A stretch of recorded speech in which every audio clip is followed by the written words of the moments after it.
दोस्तों, इस दुनिया में कोई भी ऐसे परेशानी नहीं है जिस परेशानी का कोई ना कोई सॉल्यूशन ना हो। लेकिन कुछ परेशानी ऐसे होते हैं कि उन्हीं परेशानी को दूर करने के लिए इंसान जो होता है जल्दबाजी में गलत फैसला ले लेता है और उसी गलत फैसले की वजह से उसके परिवार की और खुद उसकी ज़िंदगी हमेशा हमेशा के लिए तबाह हो जाती है। लेकिन जब लोग सच्चाई खुद जानते हैं तो कहने लग जाते हैं क्या इस बीमारी का कोई इलाज नहीं होता है। आखिर आज की घटना में जो हुआ, इस घटना की आप पूरी तरह तक अगर सच्चाई सुनेंगे तो आप सोचने पर खुद मजबूर हो जाएंगे, क्योंकि आज की घटना में सेम कुछ ऐसे ही होने वाला है कि एक बीमारी की वजह से एक व्यक्ति हमेशा हमेशा के लिए एक ज़िंदगी तबाह कर जाता है। लेकिन जब लोग सच्चाई जानते वह खुद हैरान और परेशान भी हो जाते हैं। आखिर क्या था आज की घटना में, आज की घटना में क्या हुआ, आज की घटना की आप पूरी तरह तक सच्चाई जानने के लिए इस वीडियो को आप लास्ट तक जरूर देखिएगा। नमस्कार दोस्तों, मैं प्रदीप कुमार आपको इस टेढ़ी बात चैनल पर मैं स्वागत करता हूँ। दोस्तों आज की यह जो सच्ची घटना है या घटना सुनाने से पहले मैं आपसे छोटा सा रिक्वेस्ट करना चाहता हूं, क्योंकि आप अगर कहीं से भी आज एक वीडियो को देख रहे हैं तो एक बार जाकर आप उस स्थान का नाम और एक बार अपना नाम और साथ में अपने ही प्यारे हाथों से आप इस चैनल को लाइक और सब्सक्राइब शेयर कर कमेंट बॉक्स में ज़रूर नाम डाल दीजिएगा, ताकि आपका नाम कल के वीडियो में बड़े प्यारे लफ्ज़ों में हम ले पाएँ। दोस्तों आज की यह जो सच्ची घटना है, यह घटना ठीक है छत्तीसगढ़ प्रदेश और उसी में जाना माना एक बलौदा अब शहर पड़ता है। उसी के अंतर्गत एक चरौटी गांव आता है। मैं बात कर रहा हूँ ठीक 25 अक्टूबर साल 2025 का। अब सुबह सुबह का टाइम होता है तो मौके पर वही दिवाली के अभी 4 दिन ही गए हुए थे, तो लोग अपने अपने काम में उलझे हुए थे। किसी के खेत में अब धान की कटाई हो रही थी, कोई पीट पाट के अपना जो होता है एक खलिहान लगा लिया होता है और कोई जो होता है अपने कामों में वहाँ मशहूर होता है। तभी कुछ व्यक्ति गांव के होते हैं, जो गांव के लोग होते हैं मौके पर, वह भी अपने खेत की तरफ जाना शुरू कर देते हैं। और जैसे ही जाने लग जाते हैं तो उन्हें जो होता है अपने ही सामने अब साइड में कुछ पैरावट दिखता है, जिसे साधारण भाषा में पुआल बोलते हैं लोग। वह गजा हुआ था। तो गांव के उसी में 2 लोग और होते हैं, गुलाब राय और एक मनसा राम होते हैं, जो आपस में कुछ बातें करते करते अब जैसे ही पैरावट के पास पहुंचते हैं तो इधर मनसा राम की जो नज़र होता है और पैरावट की ही अब बगल जाती है। तो देखते हैं कि उस पैरावट के साइड में से अब धुआं उठ रहा है। तो उनके मन में आशंका करने लग जाते हैं, गुलाब आखिर पैरावट में क्या कारण है जो इस तरह के अब धुएं निकल रहे हैं। और उनके नाकों में कुछ गंध आ रहे थे, जिसकी वजह से उनके मन में शंका होने लग जा, हो सकता कोई जानवर वानवर हो वह चपेट में आ गया हो। यही बात सोच साज कर इधर अब गुलाब राय और मनसा राम जो होते हैं अब पैरावट के पास जाते हैं। और जैसे साइड में पहुंचते देखते हैं कि पैरावट जो होता है काफ़ी बुरी तरह से मौके पर अब जला हुआ होता है। पास एक लकड़ी होता है, उस लकड़ी को अब गुलाब अपने हाथों से थोड़ी ताकत लगाकर जैसे अलग करते हैं, अलग करने के बाद उनके मुंह से अब चीख निकल जाती है। तो पता चलता है कि वहाँ कोई अर्धजली अब डेड बॉडी पड़ा हुआ है। अब इस तरह की जो जिक्र होता है इधर मनसा राम के सामने गुलाब राय कर देते हैं, कहने लग जाते हैं कि यहाँ किसी व्यक्ति की डेड बॉडी है। और मनसा राम जो होते हैं उसी समय गुलाब राय की तरफ देखते हैं, वह भी अब लकड़ी के पास जाते हैं और जैसे ही हटाते हैं तो तरीके से तो देखते कहने लग जाते हैं या तो किसी युवती की अर्धजली डेड बॉडी है, जो पूरी तरह से न चेहरा दिख रहा है ना उसके बॉडी दिख रहे हैं। और वहीं पर इसकी जो सूचना होता है मौके पर काफ़ी किसानों को लग जाता है। और किसान जैसे खबर पाते हैं, पाने के बाद इधर तुरंत अफरा तफरी मच जाता है। लोग अब तरह तरह की बातें करते हैं। तब तक वहाँ जब पहुँचते हैं देखते हैं कि वह युवती पूरी तरह से अर्धजली पड़ी होती है, शिनाख्त में नहीं आ पा रही होती है। दोनों हाथ जो होते हैं युवती के अब पीछे से बंधे हुए होते हैं और पैर टूटे हुए थे और बगल में एक जो नीले रंग का दुपट्टा पड़ा होता है। अब गुलाब राय जब देखते करने लग जाते कि हो सकता है कि रात बिरात यह युवती इस रास्ते से कहीं खेत की तरफ जा रही हो और कुछ युवक मिले होंगे।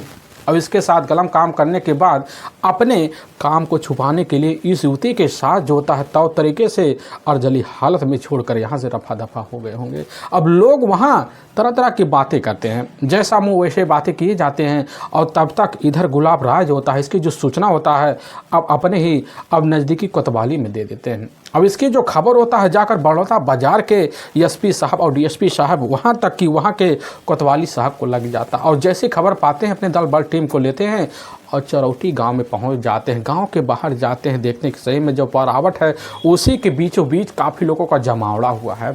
इंस्पेक्टर साहब जो होते हैं अपने दल बल टीम को लेकर जब पहुंचते हैं, पहुंचने के बाद जैसी परावट के पास जाते हैं, देखते हैं कि इधर युवती की डेड बॉडी पूरी तरह से अर्जली हालत से बस से बेहतर हो चुकी होती है। लोग वहां खड़े खड़े बातें कर रहे होते हैं। इंस्पेक्टर साहब जैसे ही तौर तरीके से अब डेड बॉडी का युवती का निरीक्षण करते हैं तो पता चलता है कि दोनों हाथ अब पीछे की तरफ बंधे हुए हैं और पैर टूटा हुआ होता है।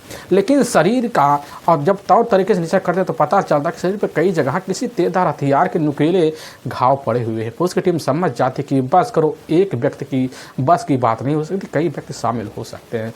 जैसे मुँह वैसे बात लोग जो होता है लोग करते जा रहे होते। इंस्पेक्टर साहब सारी बात सुन रहे होते हैं, उनके मन में कई तरह की भी शंके होते हैं। पुलिस की जो टीम होती है मौके पर वहां जितने भी खड़े लोग होते हैं उनसे शिनाख्त करवाने की भरपूर कोशिश करती है, लेकिन इधर अर्जला होने के नाते कोई जो होता है उस अनजान युवती की डेड बॉडी का शिनाख्त नहीं कर पाता है। पुलिस की टीम भी बड़े अचंभे पड़ जाती है और तब तक फोरेंसिक टीम भी पहुंच जाती है, अपने हिसाब से तौर तरीके से निरीक्षण करती है।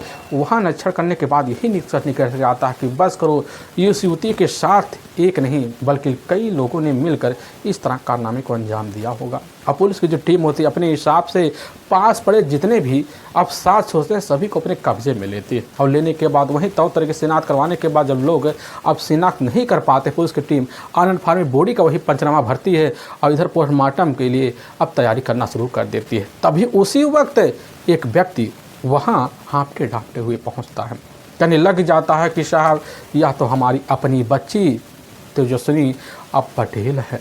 यह बात जैसे ही बगल में खड़े डीएसपी साहब सुनते कहने लग जाते हैं कि आपको कैसे लग रहा कि आपकी बेटी अब तेजस्विनी पटेल है। बगल में खड़ा जो व्यक्ति होता है उसका नाम होता है अब रूपचंद अब पटेल, जो उसी गांव का रहने वाला होता है। कहने लग जाता कि साहब शाम के टाइम हमारी जो बच्ची होती है हमारे साथ मिल बांट के अब खाना खाई, हमारे घर की एक चिराग थी साहब। खाना खाने के बाद हमारी जो बेटी होती है वहीं गलियारे में अब टहलने के लिए निकल जाती है, लेकिन जैसे हम लौटते साहब देखते हैं कि मौके पर हमारी बच्ची तो नहीं और जाकर साहब हम सो जाते हैं।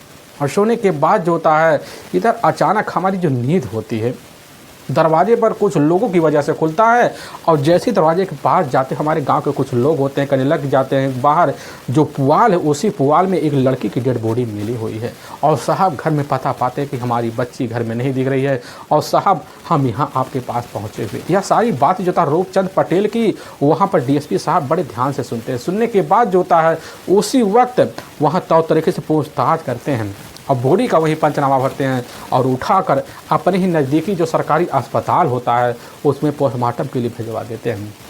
इधर पुलिस की जो टीम होती है जब थाने जाती है तौर तरीके से इस केस के सिलसिले पर जांच पड़ताल करने के लिए बड़ौदा बाजार के डीएसपी साहब होते हैं उसी समय एक्शन में आते हैं और एक टीम गठित करते हैं। गठित करने के बाद ठीक होता है अपने दल बल टीम को लेकर चरौटी गांव के साइड में जाते हैं, वहां पर एक कैंप लगाते हैं और उस कैंप पे जो होता है तौर तरीके से रहना शुरू कर देते हैं। अब चरौटी गाँव के काफ़ी लोगों से पूछताछ भी किया जाता है और पूछताछ करने के बाद जो होता है लोग तरह तरह की बातें करते हैं। वहाँ के सिपाही साहब भी तौर तरीके से हैरान भी रह जाते हैं और पता चलता है कि ठीक जो होता है अब इधर तेजस्विनी पटेल का ही अब गांव के रहने वाले अब सालिक राम से ही कई सालों से प्रेम संबंध है, लेकिन अभी कुछ महीने पहले दोनों के बीच काफ़ी दूरियां बनी हुई है। इस तरह की जानकारी जब डीएसपी साहब को लगता है तो इस समय एक्शन में आते हैं। एक्शन में आने के बाद उसी वक्त जो होता है रूपचंद पटेल के पास पहुँचते हैं।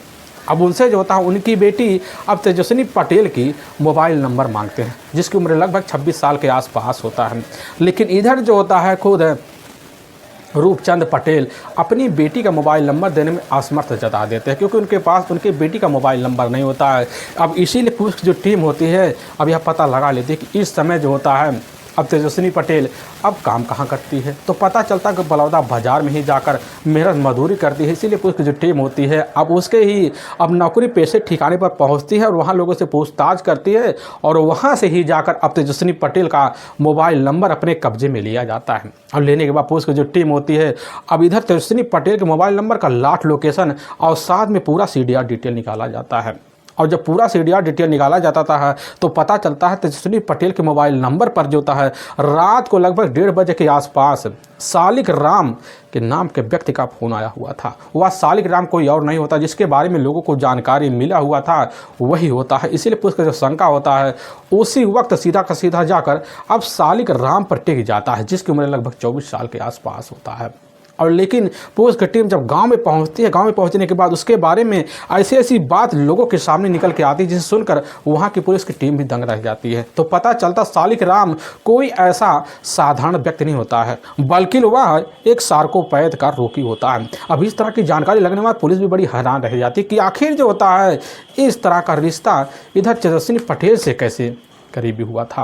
और पुलिस की जो टीम होती है अब बिना टाइम गंवाए इधर अब तलाशी करती है सालिक राम की, और उसकी तलाशी करते करते पुलिस के कुछ मुखबिर भी काफ़ी परेशान हो जाते हैं। लेकिन इसी बीच पुलिस के मुखबिरों को भी जानकारी मिलती है कि मौके पर सालिक राम जो होता है अपने मामा के यहाँ से निकल चुका है और सीधा पुणे के लिए रवाना होने वाला है। और मुखबिर के द्वारा खबर लगने के बाद इधर बड़ौदा बाजार के जो इंस्पेक्टर साहब होते हैं उसी समय एक्शन में आते हैं।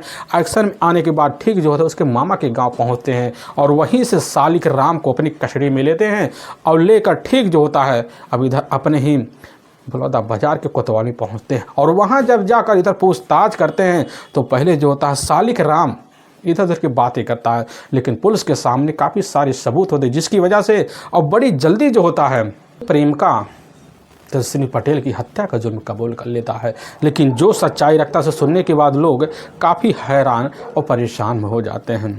सालिक राम पैकरा जो होता है ठीक उसी अब चरोटी गांव के रहने वाला होता है। उसके अपने माता पिता भी होते हैं, उसके टोटल अब 3 भाई भी होते हैं, जिसमें सबसे छोटा होता ही अब सालिक राम। लेकिन सालिक राम का जो होता है एक अजीब सी सनक सवार होती है, क्योंकि वह जब भी कभी भी शीशे के सामने जाता तो अपने हष्टभष्ट शरीर को निहारता, सोचने लग जाता क्या खूबसूरती है, और उसी की वजह से जो होता है वह उसकी सनक और बढ़ जाती है।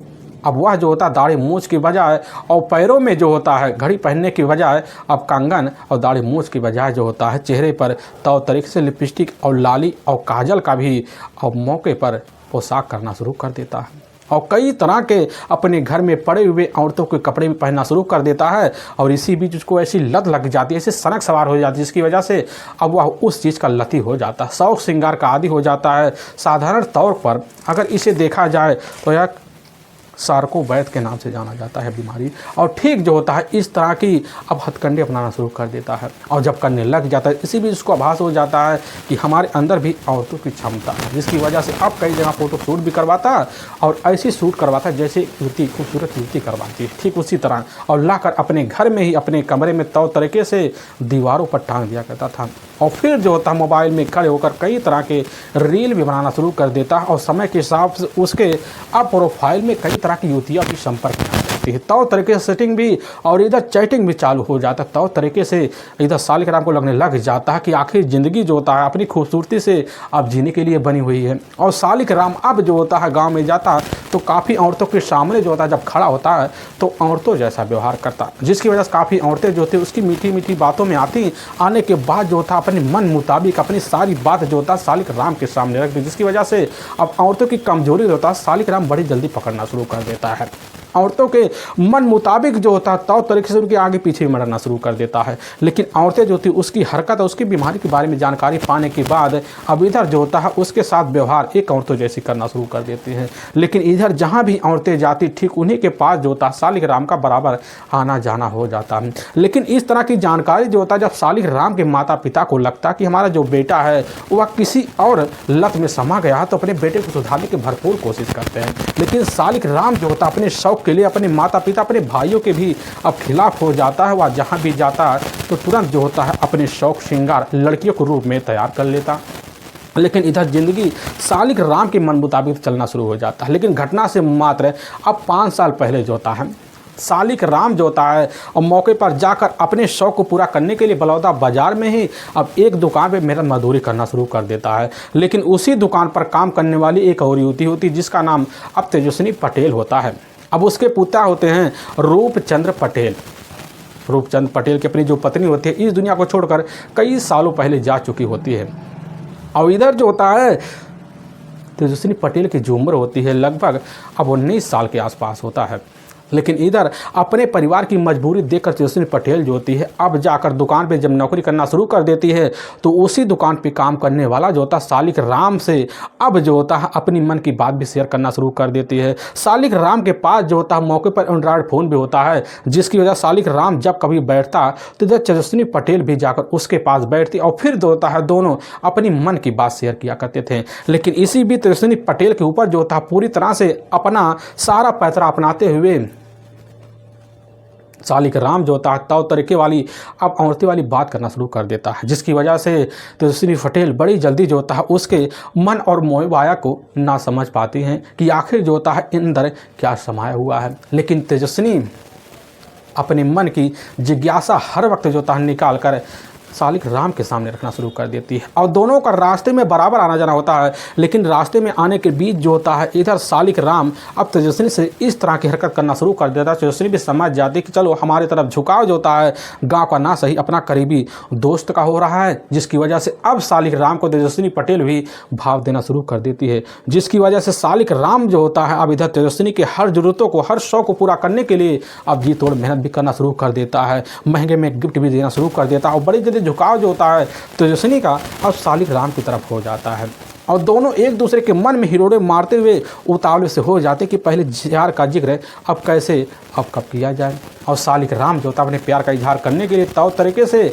अब जो होता मोबाइल में कई तरह के इधर वीडियो भी सालिक राम तेजस्विनी को दिखाना शुरू कर देता है, जिसके बाद तेजस्विनी समझ जाती कि आखिर जो होता है सालिक राम के मन में क्या चल रहा है। और तभी एक दिन रास्ते में दोनों जब आते हैं तो सुनसान जगह देखकर सालिक राम वहीं जो होता है तेजस्विनी को रोक लेता है, कहने लग जाता तेजस्विनी हम तुम्हारे सामने अपनी मन की बात करना चाहते हैं, क्योंकि हमारी जो ज़िंदगी लग रहा है तुम्हारे बिना अधूरी है और हम जिंदगी को पूरी तरह से अपने हिसाब से गुजारने के लिए तुम्हें अपने दिल की रानी बनाना चाहते हैं और यह रात जो होती है पूरी वक्त तुम्हारे साथ निकालना चाहते हैं। अब इस तरह की बात जब सुनती है, सुनने के बाद तेजस्विनी कहने लग जाती है कि हम भी चाहते हैं तुम्हारी ज़िंदगी हमारे लिए बने और हमारी ज़िंदगी तुम्हारे लिए बने। अब इस तरह की बात तेजस्विनी पटेल जैसे ही जाकर सालिक राम के सामने कर देती ना तो सालिक राम की जब मुस्कुराहट आ जाती है और उसी वक्त अपने प्यार का इजहार कर लेता है और दोनों एक साथ अब ज़िंदगी जीने का फैसला लेते हैं। लेकिन दोनों के मन में यही पड़ा रहता है कि हम दोनों का जाति और रिवाज भी अलग है, जिसकी वजह से हमारे जो रिश्ते हैं वह रिश्ते को कोई भी परिवार सहमति नहीं देगा। लेकिन इधर दोनों अपने वादे पर खड़े उतरते हैं। खड़े उतरने के बाद दोनों अब जो होता है साथ घूमना, साथ फिरना, साथ टहलना लगा देते हैं, जिसकी वजह से एक दिन इन दोनों के बीच अनैतिक रिश्ता पनप जाता है। अब इस तरह की जब शुरुआत होती है तो बराबर जो सिलसिला होता है सालिक राम और तेजस्विनी पटेल के बीच चलने लग जाता है और चलते चलते जब कई महीनों का वक्त बीतता है, सालों का वक्त बीतता है, तो इसी बीच जो होता है तेजस्विनी पटेल को एहसास हो जाता है कि हमारे साथ जो व्यवहार होता है रिश्तों वाला वह बड़ी अजीब तरह से अब सालिक राम क्यों कर रहा है। अब इस तरह की जानकारी लेने के लिए बार बार जो होता कोशिश तो करती, लेकिन जब घटना से मात्र 5 महीने पहले जाकर अचानक तेजस्विनी पटेल को एक सच्चाई मालूम चलता है तो पता चलता कि सालिक राम जो होता कोई आदमी नहीं है और ना ही कोई औरत है, बल्कि वह एक साधारण तौर पर सार्कोपैथ है। अब इस तरह की जानकारी लगने के बाद पूरी तरह से तेजस्विनी पटेल हिल जाती, उसी समय फैसला लेती आज के बाद जो होता हमारी जो मुलाकात होगा अब कभी जाकर सालिक राम से नहीं होगा। अब जिसकी वजह से सालिक राम के साथ जो होता है आना जाना और दुकान पर भी काम छोड़ बैठती है। छोड़ने की वजह से सालिक राम परेशान हो जाते हैं कि आखिर जो होता हमारी बीच दूरिया का क्या कारण है और करता अब तेजस्विनी को देखता करीब तो जाता, लेकिन तेजस्विनी वहीं किनारा कस लेती। अब सालिक राम बार बार परेशान हो जाता है मिलने के लिए, कैसे न तैसे कर 5 महीने का वक्त बीतता। लेकिन जैसे ही 25 अक्टूबर अब साल 2025 का ही रात का 1:30 बजे के आसपास का टाइम होता है, इसी वक्त इधर गोडी चौराहा पहुंचता है। वहीं पहुंचने के बाद जो इधर अश्विनी पटेल को फ़ोन करता है और वहीं मिन्नतें कर अपने पास बुलाता, करने लगता कि हमारे तुम्हारी लास्ट मुलाकात है, इसके बाद हम तुम्हारा रास्ता छोड़ देंगे। और यह बात सुनकर जो होता है अब चोरी छुपे वहाँ से अश्विनी पटेल अपने घर से निकलती है और ठीक जो होता गुड्डी अब चौराहे जब पहुँचती तो रास्ते में आते हुए जो होता है नजर जाकर अश्विनी के ऊपर जब पड़ता है, पड़ने के बाद सालिक राम के चेहरे में मुस्कुराहट आ जाती है। और वही जो पुआल गजा होता है उसी के पास खड़ा हो जाता है। फिर खड़ा होने के बाद 3-4 बात करता है। फिर वही जो होता है अश्विनी पटेल से सालिक राम रिश्ता बढ़ाने की मांग करता है। बार बार मना किए, जिसकी वजह से वहीं पर सालिक राम जो होता है अजीब फैसला लेता है। और लेने के बाद जो होता है तौर तरीके वाला हथकंडा अपनाना शुरू कर देता है। और इधर अश्विनी पटेल उसी समय अपने आप को बच बचाव की भरपूर कोशिश करते हैं। लेकिन इसी बीच जो होता है सालिक राम अपने हाथों से बेरहम तरीके से अश्विनी पटेल की बेरहम हत्या कर देता है। हत्या करने के बाद बॉडी के ऊपर एक नुकीला हथियार कई बार तौर तरीके से प्रहार करता है, जिसकी वजह से सांसें तक पूरी तरह से ख़त्म से हो जाती है। बॉडी को लेता है, दोनों हाथ को पीछे तरीके से बांध देता है, ले जाकर वहीं अब पुआल होता है उसी में ले दम कर देता है। फिर उसी में मौके पर आग हवाले कर देता है। फिर वहाँ से अब निकल पड़ता है और सीधा का सीधा अब अपने मामा के गांव डमरू पहुँच जाता है। अब वहाँ से सोचता कि यहाँ से हमें अब सीधा का सीधा पूरे निकल जाना चाहिए। लेकिन तब तक पुलिस जो थे मुखबिरों को इशारे पर वहाँ पहुँचती है और वहीं से जो होता है सालिक राम इधर पैकरा को अपने कस्टडी में लेते लेकर थाने आती है। और वाकई में दोस्तों जो सच्चाई आते हैं सुनने के बाद लोगों के पैरों नीचे ज़मीन इसलिए खिसक जाती है। पता चलता है कि इधर सालिक राम पैकरा जो होता है एक लंबी बीमारी से जूझ रहा होता है, जिसको साधारण तौर पर इधर सार्को वैद के नाम से लोग जानते हैं। वहाँ के इंस्पेक्टर साहब, डीएसपी साहब यही कहते हैं कि इस बीमारी के जो लोग होते हैं वह सिर्फ अपने भलाई के लिए कुछ भी करने के लिए तैयार होते हैं। और उनके अंदर ना औरतों की क्षमता होती ना मर्दों की क्षमता होती है। बस वह ऐसे व्यक्ति होते हैं जो दोनों तरफ चलने की कोशिश करते हैं। लेकिन हाँ, उस कोशिश में अगर कोई अड़ंगा बने तो बिना सोचे समझे जो होता है उस कोशिश को अपने तौर तरीके से मिटाने का बहुत जल्द फैसला भी ले लेते हैं। लेकिन इस बात की जानकारी जब लोग पाते हैं, पाने के बाद लोगों के पैर नीचे ज़मीन में खिसक जाती है।